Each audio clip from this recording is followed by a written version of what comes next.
Olá, seja bem-vindo ao curso Dominando o FRAP do Básico ao Avançado. Hoje a gente vai falar sobre doctypes do tipo filho, tá?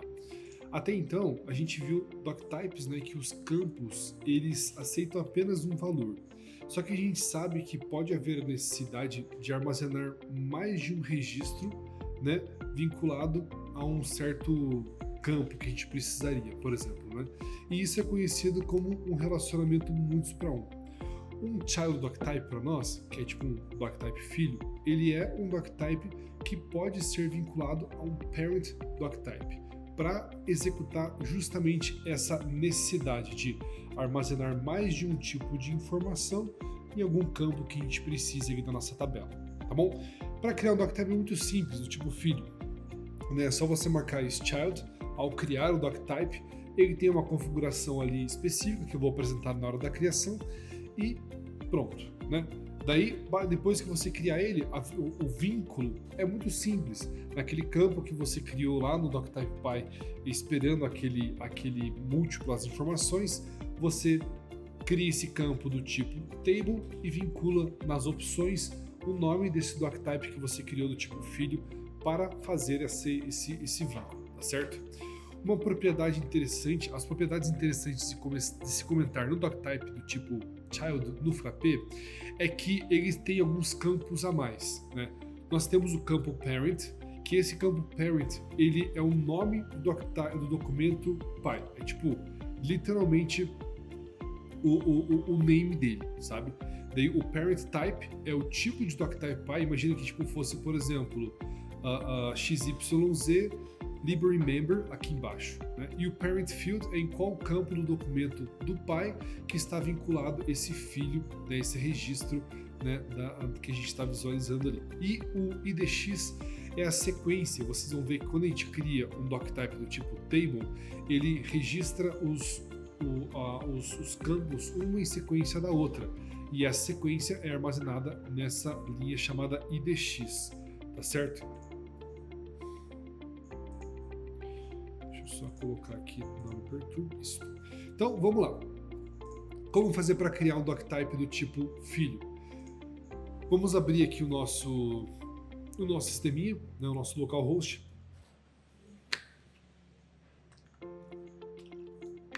Vamos supor que nós queremos que o nosso membro ele insira mais de um telefone no seu registro, né? Então a gente vem aqui library member, abre algum registro. Hoje nós estamos aceitando apenas um.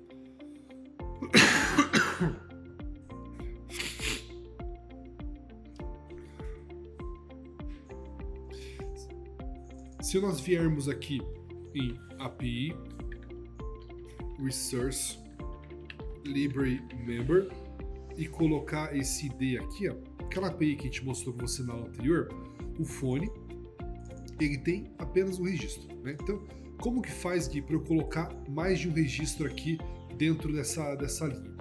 Você volta aqui na página inicial, vai em Build e vem Doctype. A gente precisa criar primeiro o Doctype que vai receber essa informação e depois vincular ao Library Member. Então, eu vou colocar, por uma questão lógica, o nome do Doctype como Library Member Phone, tá? Eu vou colocar ele no nosso módulo lá de Library Management.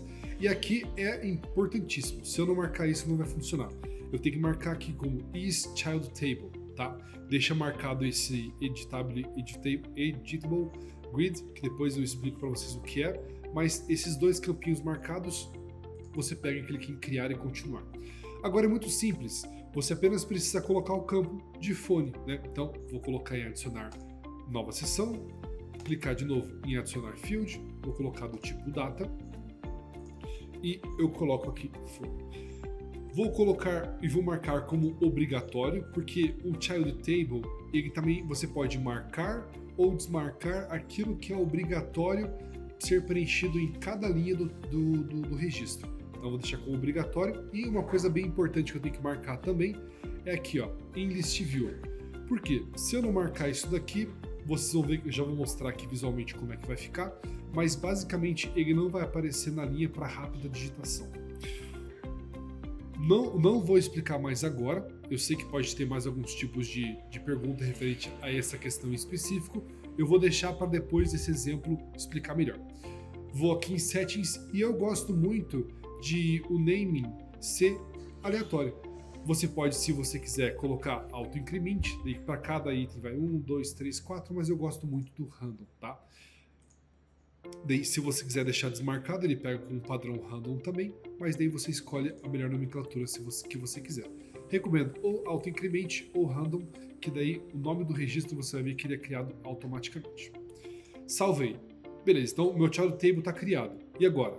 Eu copio o nome dele aqui, vou em doctype, abro o meu library member e lá no phone eu vou alterar o tipo de campo de data para table. E agora que ele é um table, eu obrigatoriamente tenho que colocar qual que é a minha child table que eu vou colocar aqui dentro. Feito isso, salvei. Se eu fiz tudo certo, vai permitir salvar aqui. E agora quando eu vier aqui no Go Library Member List e eu abrir minha lista de membros, você vai visualizar que aqui nesse campo eu posso colocar mais de um registro.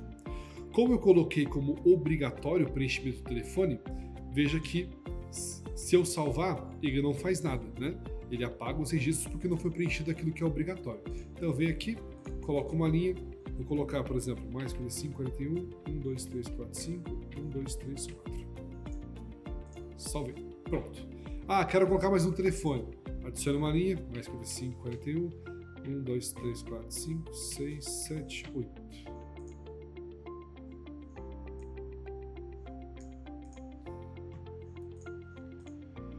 Entendeu? E assim por diante. Então é dessa forma que a gente cria, né, doctypes e vincula esses child doctypes aos nossos doctypes ali principais, né, para que possa permitir a criação de mais de um registro para algum local específico que a gente quer do nosso documento. Ó, se a gente vier aqui agora de novo na API, olha só que interessante. API, acho que até tem um prontinho aqui, Resource Library Member. Ó, opa.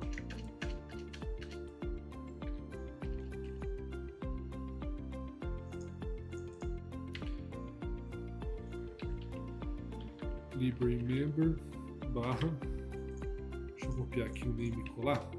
Vejo que agora a API retorna uma coisa completamente diferente. Ele me retorna uma lista, né? Deixa eu pegar aqui tudo certinho. Uma lista contendo outros doctypes aqui dentro, entendeu? Então todos os doctypes do tipo filho, ele tem toda uma estrutura padrão no banco de dados de um doctype. E claro que daí a gente pega e no caso de algum tipo de consulta ou coisa do tipo, recupera apenas aquele campo que a gente precisa. E vejam aqui a IDX, por exemplo, o IDX1 e o segundo está IDX2 e assim por diante. Tá bom, gente? Então é dessa forma que funcionam os child doctype, é dessa forma que você cria eles e vincula eles. Agora uma questão extra. Se eu não tivesse marcado, agora explicando um pouquinho mais a fundo sobre os doctypes do tipo filho. Se eu não tivesse marcado, né, aqui ó,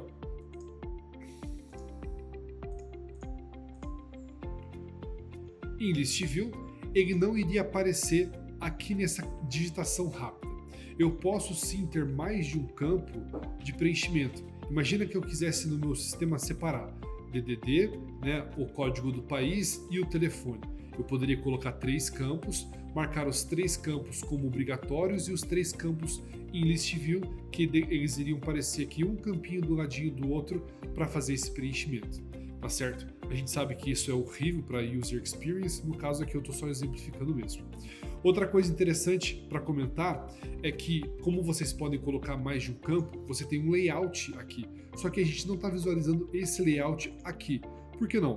Porque esse layout só aparece quando você clica em editar o seu doctype filho. Porque nós sabemos também, por exemplo, se você conhece o RP Next, que é um sisteminha baseado em Frappé Framework, ele tem aqueles pedidos de compra. No pedido de compra, nós temos cada item que compõe aquele pedido, que é literalmente cada item. Só que nós temos uma dezena de configurações para colocar quantidade, preço unitário, preço de venda, preço promocional, e não cabe todos esses campos aqui.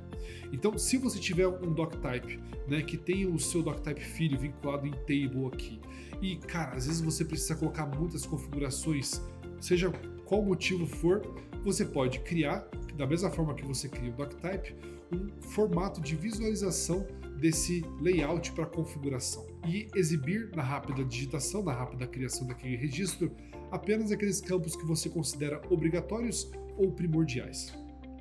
Tá bom? Então, eu acredito que dessa forma, com esse conhecimento que eu passei para vocês, vocês vão conseguir aprofundar ainda mais os registros de vocês. Vale comentar também que, como a gente fez em alguma das aulas passadas, nós criamos o Webform.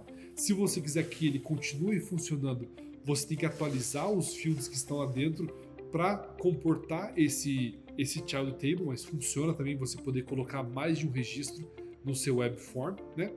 E dessa forma a gente acredita que vocês têm o conhecimento suficiente para aprofundar ainda mais ali o aplicativo que vocês estão desenvolvendo.